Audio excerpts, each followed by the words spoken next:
Back here at home and over on Hawaii Island, this is what's happening right now. A live look at new Kilauea volcanic activity. Scientists saying that episode 31, the fountains began, well, just after 2 o'clock this afternoon. They've been steadily growing in size and right now reported to be a little higher than 300 feet. And the fountains are coming out of the north vent at a 45-degree angle. Pretty, though. You can see beautiful sort of light show there with all that lava.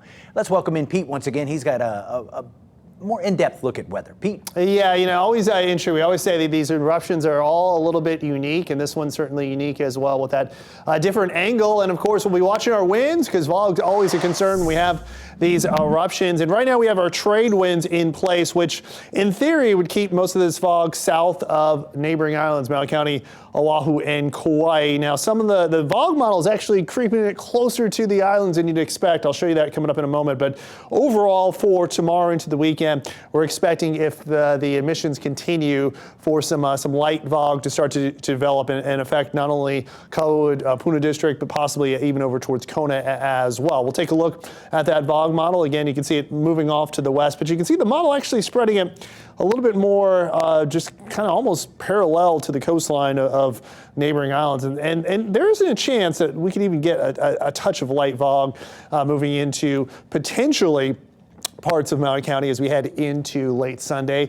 I think with the trades, though, it should keep the bulk of this to our south. We have those trades more easterly as we head through the weekend, but that should still blow most of this south. So we'll keep an eye on this model and see what it comes up with over the next few days. But the anticipation is the bulk of that potential fog, if it does develop, will be on the Big Island either way. As we head through tonight, 84 is our current temperature. Will slowly cool off. Our winds sustain at 18, gusts higher than that, and we take you out to the Hurricane Tracking Center where it's been quiet here in the Central Pacific. Eastern Pacific, well, we've got an area that we're watching a 60% chance of development. Aaron is no more out in the Atlantic, so that's not a concern, even though rip currents are still higher than we'd like for the Atlantic, and we're starting to see those seas come down over the next 24 hours there. Into Oahu, a couple isolated showers and some light rain as we head over towards the windward coast, so we'll continue to see a few light sprinkles here and there, but not a huge amount of rain into Kauai, Maui County, Molokai, Lanai, and also the Big Island looking pretty dry right now. Let's go ahead and take you out into our Gamecast for tomorrow. So if you're heading out to Manoa, expect a hot one. We'll see start temperature, game time start temperature right around kickoff 88 degrees. It is going to be hot. Manoa is a place that often sees rainfall.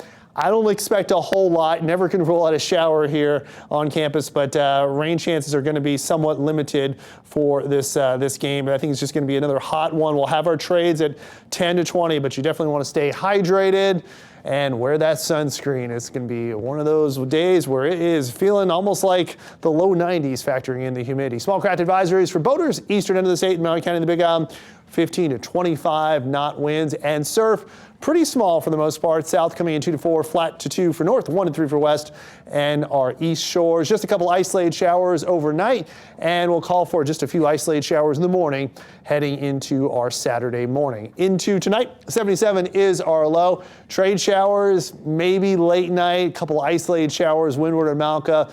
Outside of that, not expecting a whole lot. High temperature is warming up into, well, close to 90 for your Saturday by the afternoon. East winds 10 to 20. Those winds ease somewhat on Sunday at 10 to 15. We're going to keep those winds light to moderate Monday to Tuesday before breezy winds take over again by midweek next week, and not a whole lot of rain in the forecast.